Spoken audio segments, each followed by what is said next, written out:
Hey everyone, welcome to another deep dive. You ready to unpack Diary of a Wimpy Kid? Always ready for a little middle school mayhem.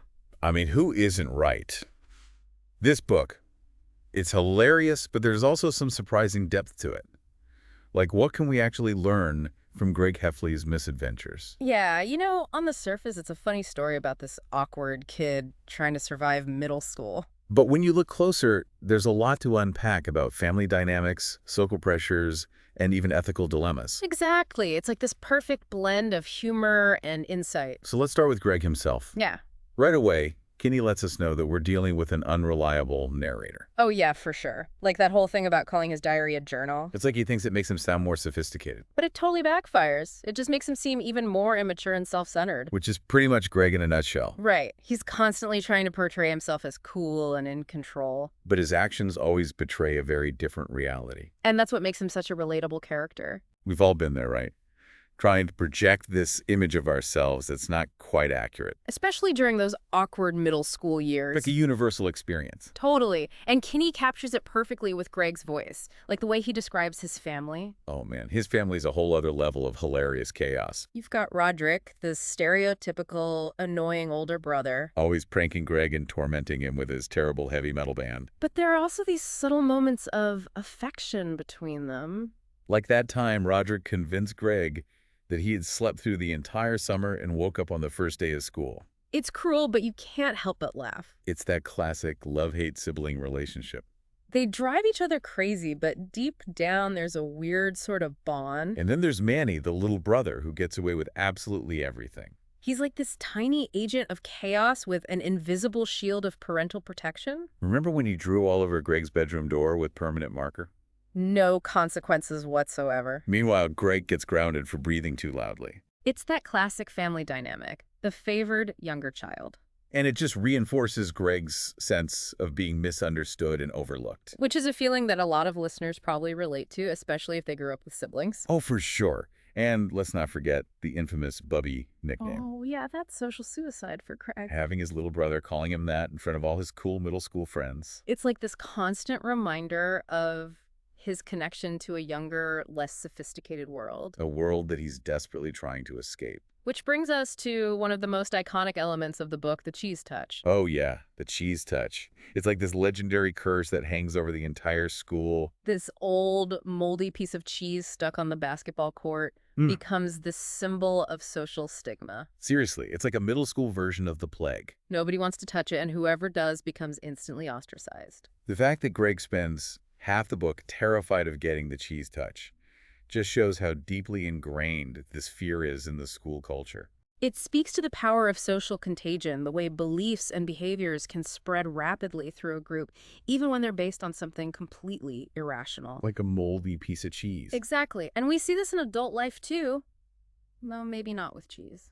Think about how trends catch on, how rumors spread. It's the same psychological principle at play. It's fascinating how something so simple can become so powerful. And speaking of irrational fears, let's talk about Greg and Rowley's haunted house. Oh, yeah. That's a classic example of Greg's ambition, even though it's often misdirected. They have this grandiose vision of creating a terrifying experience. But the reality is much more comical. It's a total disaster. Yeah. They claim to have real ghosts and live snakes. But they end up using ketchup for blood and a baby pool for a swamp. The creativity is there, but the execution is hilariously flawed. It's like watching a train wreck in slow motion. And it's not just the haunted house.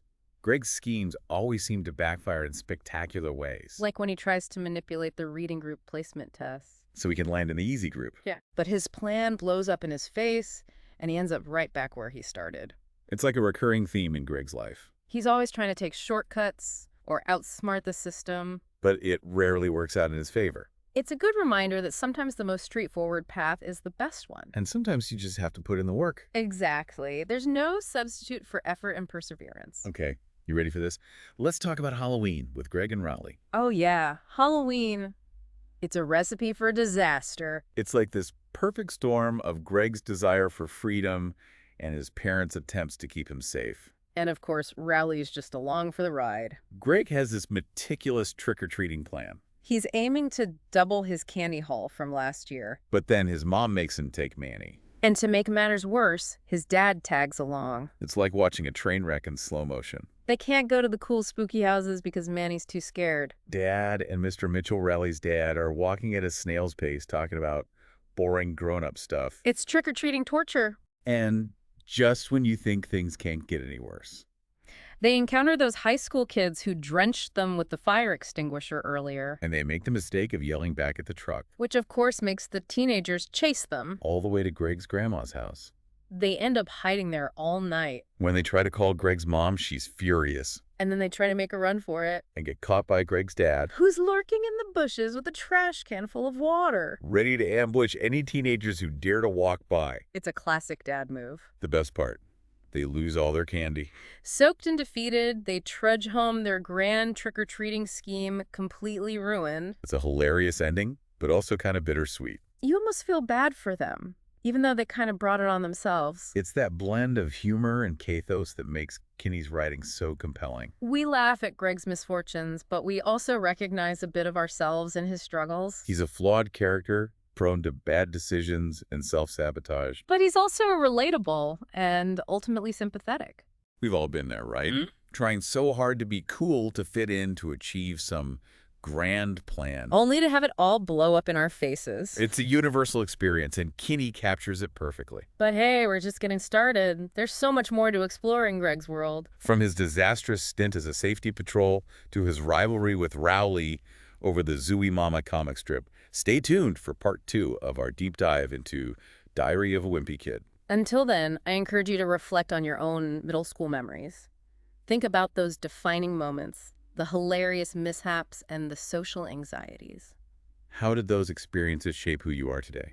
Welcome back to our deep dive into the world of Greg Heffley, Diary of a Wimpy Kid. You know, it's funny how even though Greg is constantly getting into these crazy situations, he never seems to learn from his mistakes. like his time as a safety patrol. Oh, yeah, that's a good one. He thinks it's going to be all about power and authority. Skipping homework, getting out of class early. Right. But he quickly realizes that it comes with responsibilities, too. Responsibilities that he's not exactly thrilled about. Like actually having to help people and enforce the rules. Which is so not Greg's style. No, it's not. He'd much rather use his position for personal gain. And maybe even a little bit of petty revenge. Exactly. Yeah. It's like he sees the safety patrol as a way to finally get back at all the kids who've picked on him.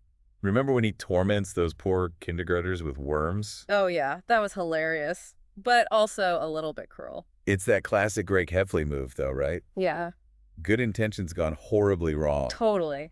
And of course, it all backfires on him. He gets caught, loses his safety patrol privileges. And who's the one who rats him out? Rowley. His supposed best friend.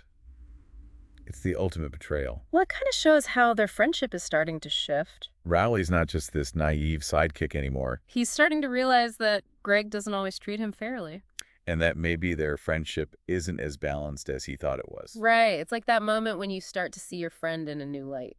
And realize that maybe they're not who you thought they were. It's a tough but important part of growing up. Especially in middle school, where friendships are constantly being tested. Exactly. And things get even more complicated when Rowley breaks his hand.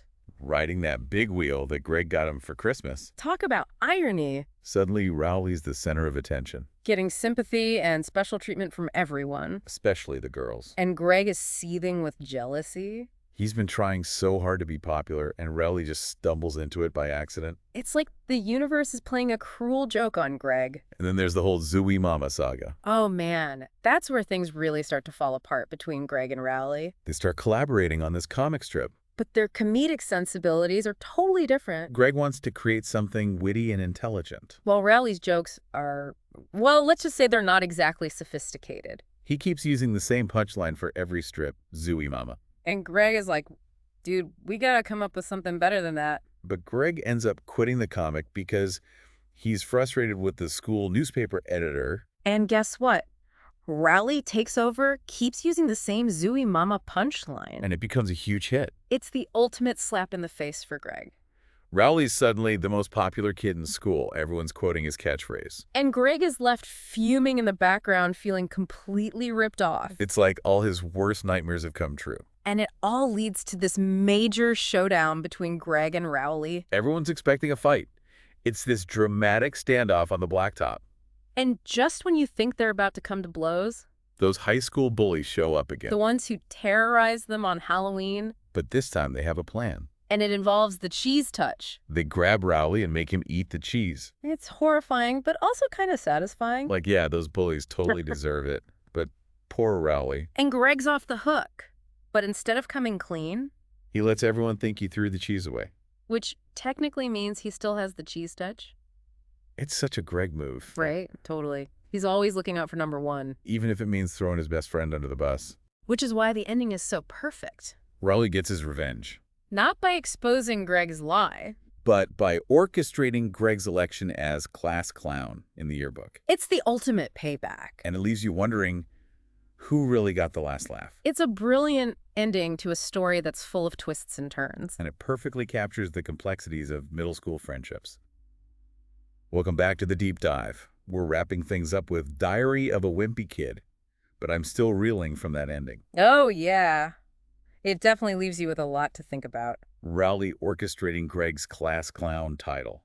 Like, wow, talk about a power move. It really shows how much Rowley has grown throughout the story. He's not just Greg's goofy sidekick anymore. Exactly. He's learned how to play the game. And maybe even beat Greg at his own game. Right. It makes you wonder if Rowley was always this savvy or if he learned a thing or two from Greg's constant scheming. That's a good question. Yeah. I mean, they do spend a lot of time together. It makes you think about how our friendships shape us, especially during those formative years. Totally. And speaking of shaping, let's not forget all the other chaotic moments that lead up to this ending. Oh, yeah. Greg's middle school journey is a wild ride. It's like a roller coaster of bad decisions and hilarious consequences. Like when he tries to sabotage the school play just to get out of singing a solo. Talk about stage fright. He creates this elaborate plan to make himself sick. But of course, it backfires spectacularly. And he ends up having a total meltdown on stage. In front of the whole school. It's cringeworthy, but you can't help but laugh. That's the thing about Greg, even when he's being totally ridiculous. There's something relatable about his struggle. We've all been there, right?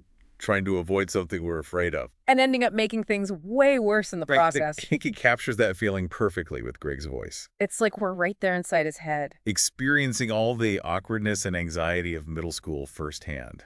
Which brings us back to the cheese touch. Oh, the cheese touch. It's like this weird symbol that looms over the entire story. It's funny, but it also says a lot about the power of social stigma. And how quickly fear can spread, especially among middle schoolers. It's like this invisible force that dictates behavior. And creates a hierarchy of fear. And Greg is obsessed with avoiding it at all costs. Which just makes his eventual encounter with it all the more hilarious. When those high school bullies force Rowley to eat the cheese. It's like this bizarre form of justice. It's definitely not the way I would have handled it, but... But it does make for a great story. Right.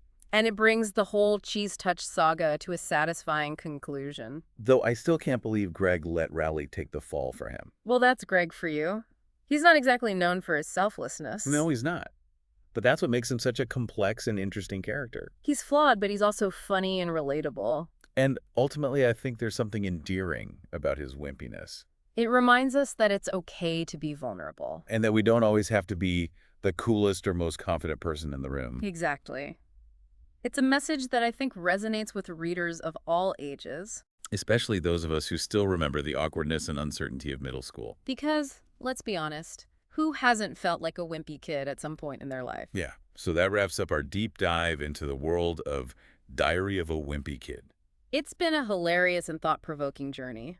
We've explored the complexities of middle school friendships. The ups and downs of family dynamics. And the ever-present fear of the cheese touch. But most importantly, we've learned that it's okay to embrace our inner wimpy kid. Because those imperfections are what make us human. And that's something worth celebrating. Thanks for joining us, and until next time, keep exploring, keep learning, and keep laughing.